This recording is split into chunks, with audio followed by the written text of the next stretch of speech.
किसी पेशेंट को कैंसर हो जाता है तो सबसे बड़ी एक मुसीबत जो टूट पड़ती है वो फाइनेंसिस की। पहले से ही ये मान के चले हैं कि अब भाई ये तो बहुत ही महंगा ट्रीटमेंट है, हमारे बस की होगा ही नहीं, तो हम अस्पताल ही नहीं जा रहे। बहुत पेशेंट्स ऐसी गलती करते हैं, उनको कैंसर डायग्नोज हुआ, उन्होंने किसी से बात नहीं की, उन्होंने ये एज्यूम कर लिया कि कैंसर हम तो अफोर्ड ही नहीं कर पाएंगे, तो क्या करना। और बाद में हमें पता चलता है अरे इसका तो ट्रीटमेंट बड़ा रीजनेबल कॉस्ट पे हो सकता था या किसी गवर्नमेंट हॉस्पिटल में बहुत अच्छा हो सकता। पेशेंट्स क्या गलतियां करते हैं फाइनेंशियली अपने ट्रीटमेंट को मैनेज करने के लिए? इंश्योरेंस ना लेना सबसे बड़ी एक मिस्टेक है, बिकॉज जब हम हेल्दी होते हैं तो शायद हम ऐसा सोचते हैं कि हम हमेशा हेल्दी रहेंगे। जैसे हमने पहले डिस्कस किया कि अननेसेसरी में दिल्ली वाला आदमी को लगता है कि मुंबई में अच्छा है, मुंबई वाले को लगता है कि कोलकाता में अच्छा है, कोलकाता वाले को लगता है यूएस में अच्छा है। दूसरों के एक्सपीरियंसेस पे चल पड़ते हैं। तो हमें ऐसे नहीं सोचना कि कैंसर मतलब crore, cancer means end of your bank balance. For example, अगर हमें ब्रेस्ट कैंसर की सर्जरी इंडिया में कराते हैं, शहर के किसी अच्छे हॉस्पिटल में अगर उसकी कॉस्ट 4 से 5 लाख आती है, वही चीज़ अगर आप यूएस में कराते हैं तो आपकी कॉस्ट सीधा 50 लाख। और नटशेल में कि अगर हम अफोर्ड कर सकते हैं, किसी अदरवाइज रीज़न की वजह से हमें गवर्नमेंट फैसिलिटीज़ को बर्डन नहीं करना।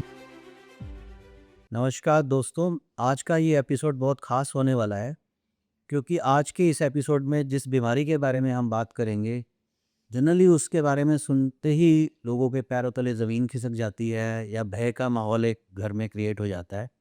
इसी भय को दूर करने के लिए आज हमारे बीच में है cancer expert doctor Kuldeep Sharma.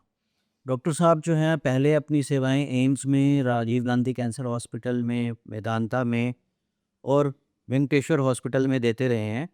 तो वो हमारे दिल्ली के एक रिनाउंड कैंसर एक्सपर्ट हैं। तो मैं स्वागत करना चाहूँगा डॉक्टर कुलदीप शर्मा का। नमस्कार डॉक्टर साहब। सर, डॉक्टर साहब, मैं इस बारे में तो हमारे काफ़ी सारे पॉडकास्ट भी आ चुके हैं या काफ़ी बातें होती रहती हैं कि कैंसर क्यों होता है, क्या रीज़न्स है, क्या क्या चीज़ों का ध्यान रखना चाहिए। लेकिन जब किसी पेशेंट को कैंसर हो जाता है तो सबसे बड़ी एक मुसीबत जो टूटती है वो फाइनेंसिस की। तो उसके बारे में कोई बात नहीं करता। आज का जो हमारा आपको यहाँ बुलाने का पर्पज़ है, वो इसी जो ये डॉक्टर्स और पेशेंट्स के बीच में जो ब्रिज है उसको मेकअप करने का कि क्यों ऐसा है कि भई जनरली ये परसेप्शन है कि कैंसर का ट्रीटमेंट बहुत कॉस्टली है। तो उसके ऊपर आप क्या कहना चाहेंगे?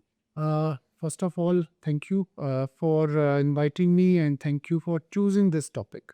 बिकॉज जनरली क्या होता है, जैसे आपने बोला कि जब हम कैंसर की बात करते हैं तो मोस्टली मुझसे भी लोग पूछते हैं कैंसर क्यों होता है, कैसे इससे बचना चाहिए, क्या इसके लिए कर सकते हैं।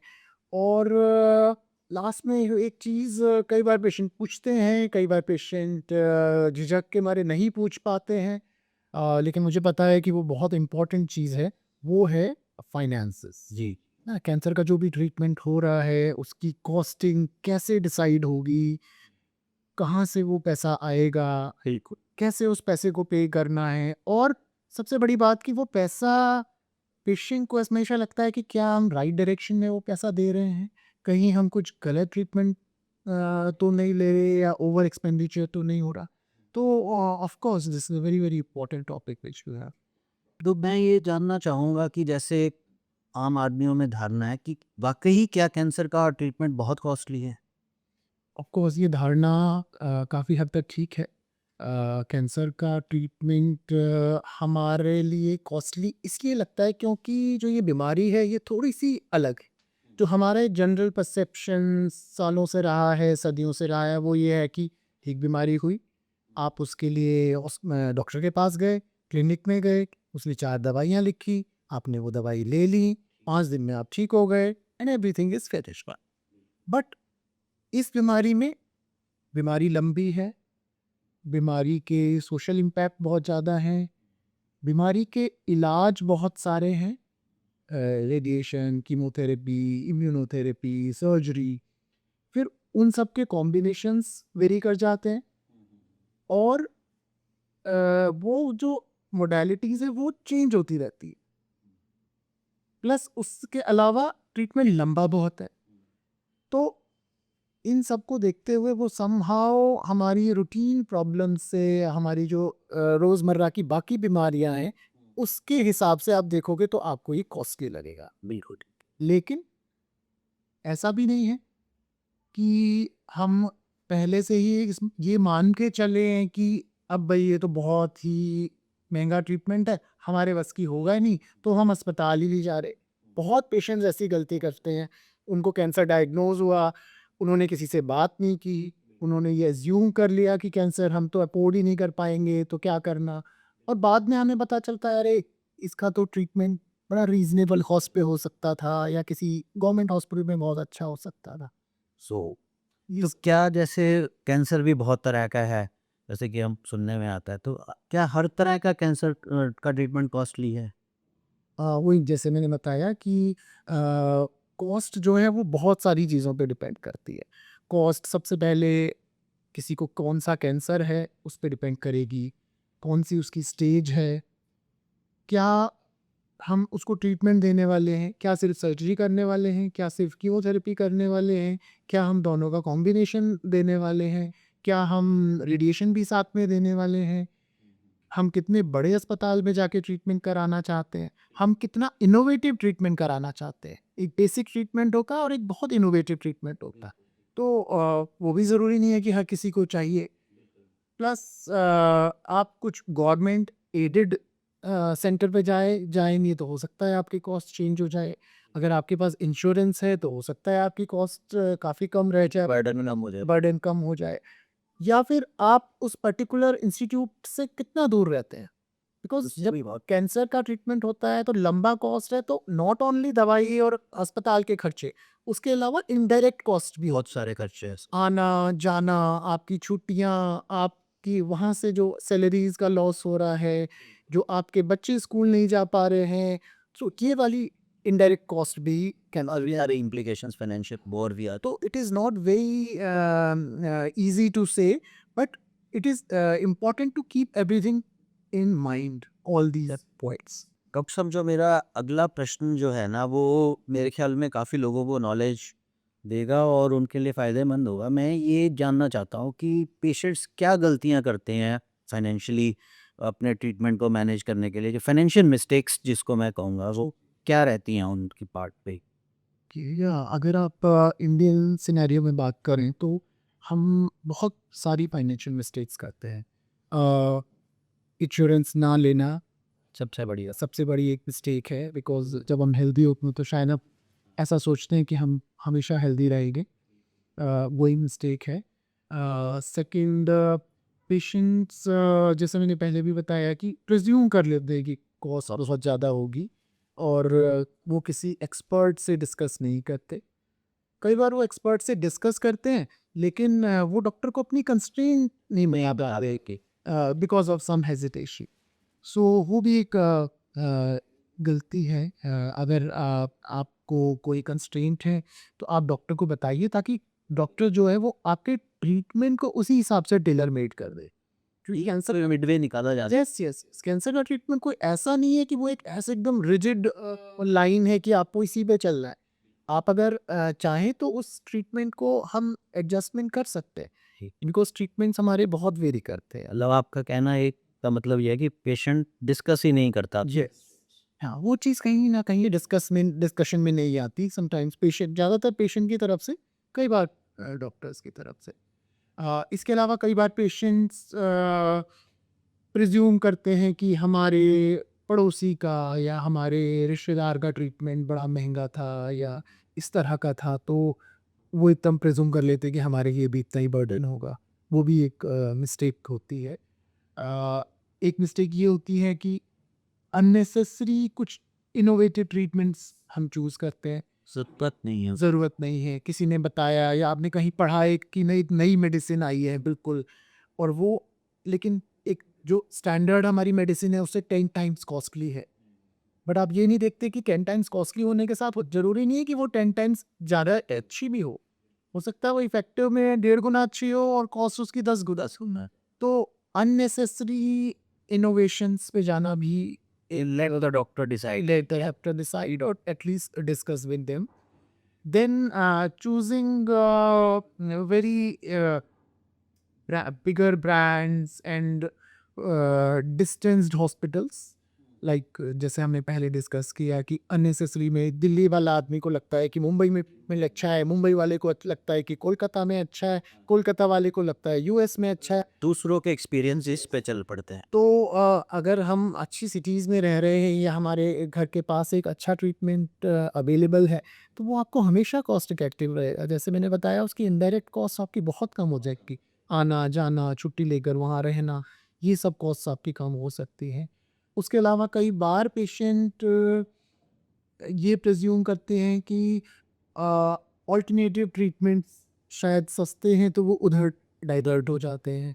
तो उनको लगता है एलोपैथिक ट्रीटमेंट, जो कि एक्चुअल में स्टैंडर्ड ट्रीटमेंट है कैंसर का, वो उसको डिस्कशन किए बिना ही कोई नॉन स्टैंडर्ड ट्रीटमेंट्स पे चले जाए, लोग कर बहुत ऑप्ट कर लेते हैं। और उसके बाद फिर उनका केस जब काफ़ी एडवांस हो जाता है, फिर वो वापस हमारे पास आते हैं। तो ये भी एक गलती है, वो भी फिर फाइनेंशियल बर्डन वो पड़ता है। फाइनेंशियल बर्डन है। प्लस फिर जैसे मैंने बताया कि लैक ऑफ कॉन्फिडेंस की वजह से अननेसेसरी गवर्नमेंट हॉस्पिटल्स में वेटिंग में का टाइम वेस्ट हो जाता है। तो वो भी, सो ये कुछ कुछ कॉमन मिस्टेक्स हैं जो इंडियन पेशेंट्स काफ़ी करते हैं, जो हम रूटीन प्रैक्टिस में देखते हैं। यस। मतलब क्या एक मैसेज आपकी तरफ से कि कैसे कैंसर के ट्रीटमेंट को मैनेज किया जा सकता है कॉस्ट इफेक्टिवली? या जैसे सबसे इम्पोर्टेंट तो यही है कि आप एक अच्छा इंश्योरेंस लीजिए। आप अपनी फैमिली के लिए इंश्योरेंस लें। उस इंश्योरेंस की भी टर्म्स एंड कंडीशंस या ले कर लें। आपको उसमें ऐसा नहीं होना चाहिए कि कैंसर उसमें से एक्सक्लूड ही है। आपने ले लिया और उसमें कैंसर, क्योंकि कई बार कैंसर का ट्रीटमेंट कॉस्टली है, तो वो कंपनीज उसको कवर नहीं करती। सेकंड, अननेसेसरी डिलेज ना करें। बहुत बार हम एक हॉस्पिटल में जाते हैं, फिर दूसरे में जाते हैं। सो ठीक है, मतलब that is a patient's choice, but it also results in higher costs, क्योंकि आप जितने हॉस्पिटल्स में जाएंगे, फिर आपकी इन्वेस्टिगेशंस दोबारा होंगी, या तो वो आपको मोस्ट अननेसेसरी ऐड करेगा। थर्ड, जैसे मैंने बताया, हमेशा अपने उस पर्टिकुलर केस को पूरे डिटेल्स के साथ अपने ऑन्कोलॉजिस्ट से या कैंसर एक्सपर्ट के साथ डिस्कस करें। और आपकी जो भी कंस्ट्रेंट्स हैं, आप उन्हें बताएं कि सर, हमारा एक इतना बजट हो सकता है, तो क्या हमारे ट्रीटमेंट को उसके हिसाब से मॉडिफाई बेस्ट कर किया जा सकता है। अगर वो कहते हैं तो बहुत अच्छा है, because there are many medicine these days जो कि एक फ्यू रुपीज़ की दवाइयाँ हैं, लेकिन वो इतनी इफ़ेक्टिव हैं कि वो सालों साल से हम यूज़ कर रहे हैं।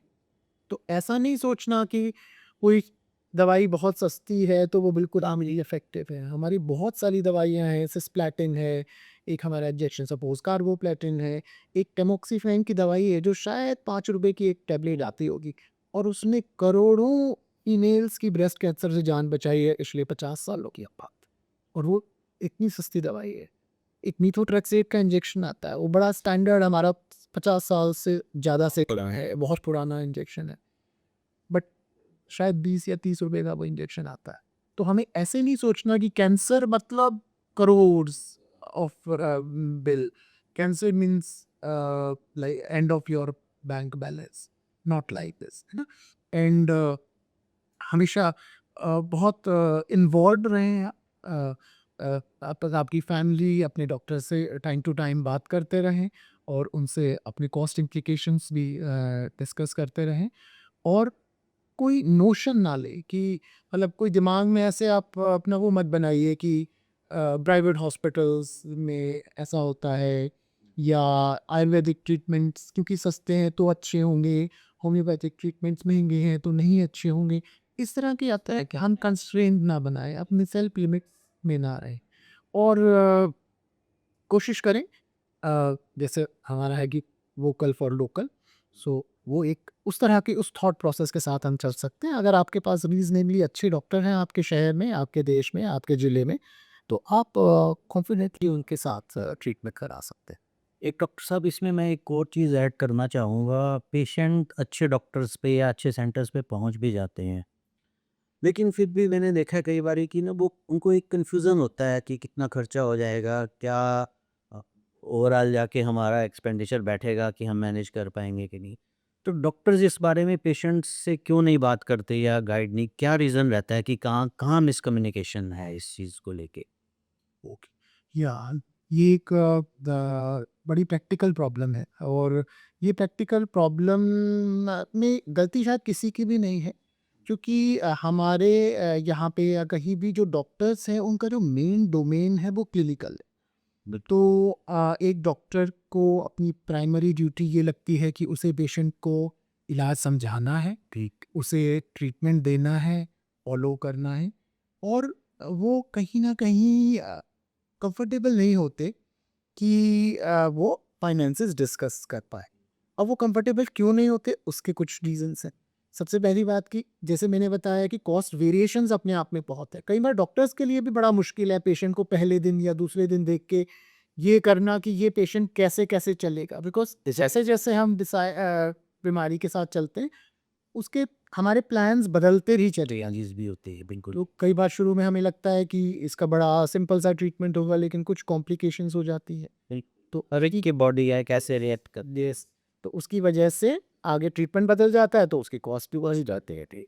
ऐसे में पेशेंट डॉक्टर को लगता है कि अगर उसने एक रॉन्ग एस्टिमेट दे दिया वो एक रीज़न ऑफ कॉन्फ्लिक्ट हो सकता है। ठीक है। और फिर उसे लगता है कि वो जब इस चीज़ में ट्रेन नहीं है या उसके लिए जब बाकी there are dedicated people in the hospital तो वो उस बारे में बात नहीं कर। एक्चुअली वो डिपार्टमेंट सेपरेट है फाइनेंशियल डिस्कशंस के लिए। यस, उसके अलावा क्या है कि ट्रीटमेंट और जब कॉस्ट की बात साथ में होती है तो वो कई बार हमारा हो जा। डेविएशन हो जाता है। हम एक मेन पॉइंट से डेविएट हो जाते हैं और डॉक्टर को लगता है कि नहीं मैं शायद अपने कोर क्वेश्चन से मैं अलग ना हो जाऊँ। मरीज़ के लिए वो बहुत इम्पोर्टेंट है बट शायद डॉक्टर के लिए उसको ट्रीटमेंट प्लान करना ज़्यादा इम्पोर्टेंट है। तो वहाँ एक मिसमैच आ जाइए। इसके अलावा कई बार जब डॉक्टर्स अगर इस बारे में डिस्कस करते हैं तो पेशेंट का जनरली बड़ा प्रॉम्प्ट एकदम से आंसर आता है कि अरे सर ये तो बड़ा महंगा ट्रीटमेंट है एंड बिकॉज डॉक्टर का ट्रीटमेंट कॉस्ट के ऊपर कोई कंट्रोल रोल नहीं है। the medicines are coming from somewhere, the hospital costs are going somewhere, so doctor अपने आप को थोड़ा सा अनकंफर्टेबल महसूस करते हैं। सो ये एक रीज़न है कि एक डॉक्टर्स कई बार बहुत 101 ये चीज़ डिस्कस पेशेंट के साथ। बेसिकली डॉक्टर का कोर जो फोकस है वो तो ट्रीटमेंट पे ही रहेगी, यस जिसके लिए पेशेंट उसके पास आए। यस बट पर्सनली अगर आप मुझसे पूछो तो मुझे लगता है कि क्योंकि एक डॉक्टर से ज़्यादा अच्छा फिर भी कोई नहीं जान सकता चाहे हमारा फाइनेंस का कितना भी अच्छा कोई व्यक्ति हो बट वो डॉक्टर से ज़्यादा प्रज्यूम या फोर्स ही नहीं कर सकता सिचुएशन को। तो मुझे लगता है डॉक्टर्स को भी थोड़ा सा प्रोएक्टिवली आगे आना चाहिए और अगर कोई जेन्युइन पेशेंट का कंसर्न है तो they should try to resolve. अब जनरली हमने ये देखा है जैसे सेलिब्रिटीज़ हैं, क्रिकेटर्स की मैं बात करूं या बॉलीवुड हॉलीवुड, ये सेलिब्रिटीज़ जनरली ये बाहर जाके ट्रीटमेंट करवाते हैं। हमारे देश में इतने बड़े बड़े सेंटर्स हो गए हैं, अब तो जगह जगह कैंसर के सेंटर्स हो गए हैं। तो क्या रीज़न है वहाँ पे, कॉस्ट इफ़ेक्टिव है या टेक्नोलॉजी ज़्यादा है, क्या रीज़न है ये लोग वहाँ को ऑप्ट करते हैं?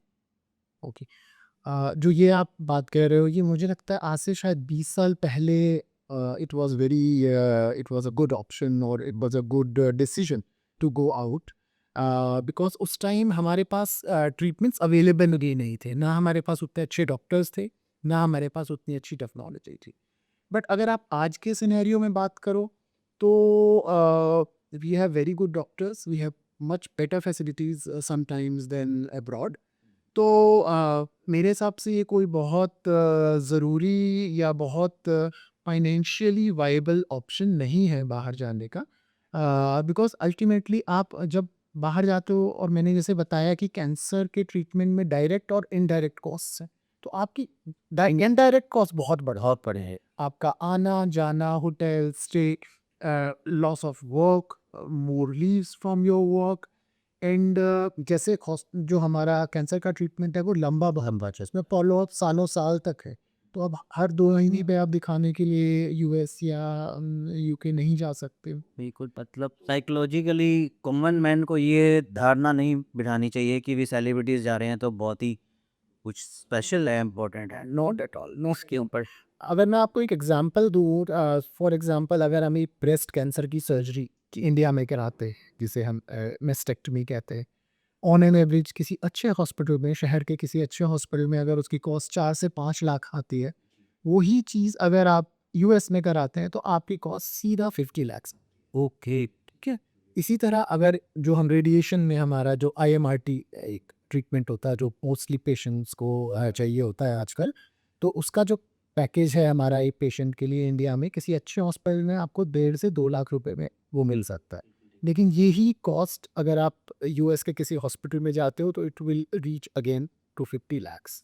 तो आप सोच सकते हो कि इट्स मल्टीपल टाइम्स। सो उतना आपको ट्रीटमेंट में डिफरेंस नहीं आएगा। आप ऐसा नहीं सोच सकते कि आपका अगर 10 गुना ट्रीटमेंट में की कॉस्ट वहाँ जाके बढ़ जाएगी तो आपका ट्रीटमेंट 10 गुना इफेक्टिव हो जाएगा। ऐसा कुछ treatment will be almost almost. All. अब तो यहाँ सब कुछ है ही। Yes, we are very good. एक और चीज़ है जैसे कि हमारे यहाँ गवर्नमेंट फैसिलिटीज़ है, अब तो गवर्नमेंट के भी अगर आप देखें तो जगह जगह कैंसर स्पेशलिटी के हॉस्पिटल बनने लगे हैं, या एम्स जैसे बड़े हॉस्पिटल हैं वहाँ पे भी कैंसर का ट्रीटमेंट है। तो आप क्या एडवाइस करेंगे? एक तो परेशानी ये है कि एक आदमी अफोर्ड नहीं कर सकता ट्रीटमेंट, उसे मजबूरन जाना ही होगा गवर्नमेंट फैसिलिटी में। कुछ मैंने देखा है जनरल लोग प्राइवेट ट्रीटमेंट अफोर्ड कर सकते हैं, लेकिन वो भी प्रेफर करते हैं कि डॉक्टर्स का एक्सपीरियंस ज़्यादा है, रश ज़्यादा। तो आप क्या कहना चाहेंगे इस बारे में कि गवर्नमेंट फैसिलिटीज़ को यूज़ करना चाहिए? Although it is a very personal choice and I'm very happy कि government hospitals are very good these days. Government हमारी बहुत अच्छा काम कर रही है, बहुत अच्छे हॉस्पिटल्स भी हैं। तो वहाँ जाना एक अच्छा ऑप्शन उन लोगों के लिए हो सकता है जैसे आपने बताया जिनके पास कोई फाइनेंशियल सपोर्ट सिस्टम नहीं है या जो आउट ऑफ पॉकेट पे करने में जिन्हें दिक्कत है। बट हमारे यहाँ पे एक थोड़ी सी प्रॉब्लम ये होती है कि हमारे यहाँ लोग रीज़न एक डिफरेंट रीज़न से गवर्नमेंट में जाते हैं। बहुत बार मैं देखता हूँ पेशेंट्स के पास एक अच्छा इंश्योरेंस है या उनकी फाइनेंशियल कैपेबिलिटीज़ भी अच्छी है, लेकिन वो जो गवर्नमेंट में जाते हैं वो lack of trust from the private eye doctors. So मुझे लगता है वो जो लॉजिक है, दैट लॉजिक इज़ रॉन्ग। आप गवर्नमेंट हॉस्पिटल में जाइए, अगर आपको ज़रूरत है तो आप बिल्कुल जाइए। बट उसका रीज़न ये नहीं होना चाहिए कि हम प्राइवेट में अफोर्ड तो कर सकते हैं, लेकिन हम इसलिए नहीं जा रहे क्योंकि ये प्राइवेट हॉस्पिटल में कुछ ओवर बिलिंग होगी या कुछ उनके साथ गलत होगा। तो वो जो रीज़न है, I am not happy with that reason. है ना? बिकॉज़ आपको ये समझना पड़ेगा कि गवर्नमेंट फैसिलिटीज़ ऑलरेडी ओवरबर्डन है। हमारे देश की पॉपुलेशन बहुत ज़्यादा है, हमारे यहाँ पे कैंसर के पेशेंट्स के नंबर्स बहुत ज़्यादा हैं और हमारे जितने मैंने खुद एम्स में काम किया है तो मुझे पता है कि वहाँ पे everyone, all the facilities, all the systems they are already overburdened. तो ऐसे में आप एक ऑप्शनल चीज़ होते हुए उस ओवरबर्डन सिस्टम में एंटर करते हो, तो दैट इज़ नॉट। मेरे को ऐसा लगता है कि वो हम उसको अगर बर्डन बन रहे हैं तो किसी नीडी आदमी का राइट है, हम यस, वो भी हम जो है ना। yes. So it should be reserved for underprivileged, socially or economically weak people. And if we have other sources or resources, then we should go. और नटशेल में कि अगर हम अफोर्ड कर सकते हैं, किसी अदरवाइज रीज़न की वजह से हमें गवर्नमेंट फैसिलिटीज़ को बर्डन नहीं करना। Yes, because private hospitals are very, very good. Doctors are very good. And there is no need to panic. And there is no need to uh, think that कि वहाँ पे जो चीज़ें हैं वो ट्रांसपेरेंस नहीं है या उनके फाइनेंशियल या बिलिंग सिस्टम्स में कोई प्रॉब्लम। अब मुझे नहीं लगता तो कि अब तो बहुत जो है ना डेवलपमेंट, ट्रांसपेरेंसी और क्या है कि जनरली आप देखोगे तो इतने हॉस्पिटल्स हैं तो आप कोई ओवर चार्ज करने से पहले 10 बार ही सोचेगा, तो कि competition. Yes, there is a lot of competition, and people are very aware. Media is very aware. Patient themselves are very knowledgeable. So I don't think any private hospital or any private doctor would like to do anything. Thank you very much doctor साहब, आपने आज काफ़ी सारी जो financial implications जो cancer patients के साथ जो इश्यूज़ रहते हैं, उस पे आपने काफ़ी क्लैरिटी हमारे को दी। और मुझे ये लगता है कि हमारे दर्शकों को आज के इस एपिसोड से काफ़ी फ़ायदा मिलेगा अपने ट्रीटमेंट में और डिसीजंस को लेने के लिए कि कैसे आगे चला जाए कि आपको फाइनेंशियल इम्प्लिकेशंस जो हैं, आप उनको इजीली मैनेज कर पाएँ और जो चीज़ें डॉक्टर साहब ने बताई, मेरे ख्याल में काफ़ी हेल्पफुल रहेंगी आगे फ्यूचर में पेशेंट्स के लिए, पेशेंट्स की फैमिलीज़ के लिए। तो इसी के साथ मैं डॉक्टर साहब का धन्यवाद करते हुए आप लोगों से आज्ञा चाहूँगा। बहुत-बहुत धन्यवाद।